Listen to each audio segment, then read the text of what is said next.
ధృతరాష్ట్రుడి సారథి సంజయుడు అంటే రథం నడిపేవాడు. ఆయన సూతుడు. ఆయనకి వ్యాస మహర్షి ఇచ్చిన శక్తి ఏమిటో చూడండి. మహాభారత యుద్ధాన్ని అంతా చూసి ధృతరాష్ట్రుడికి చెప్పేటట్టు వ్యాసుడు వరం ఇచ్చాడు. అదేంటంటే వరం దివ్య దృష్టి ఇచ్చాడు. అంటే అక్కడ ఏం జరుగుతుందో ఈయనకి కనపడుతుంది. అక్కడ ఏం జరుగుతుందో వినపడుతుంది. గట్టిగా మాట్లాడుకున్నా, రహస్యంగా మాట్లాడుకున్నా, ఒక కాగితం మీద రాసుకున్నా సంజయుడికి తెలుస్తుంది. ఎంత చీకట్లో అయినా సరే ఈయన చూడగలడు.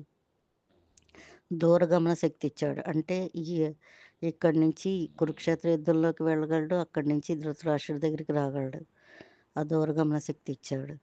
ఎంతసేపు మాట్లాడినా అలసిపోని శక్తినిచ్చాడు. ఎన్ని గంటలైనా 18 గంటలైనా 20 గంటలు ఎన్ని గంటలైనా సరే మా మాట్లాడితే అలసిపోని శక్తినిచ్చాడు. సంజయుడికి వ్యాస మహర్షి ఇచ్చిన శక్తి ఇది యుద్ధం జరిగే వరకే ఉంటుంది. యుద్ధం అయిపోయాక మళ్ళీ ఆ శక్తి సంజయుడిలోంచి పోతుంది.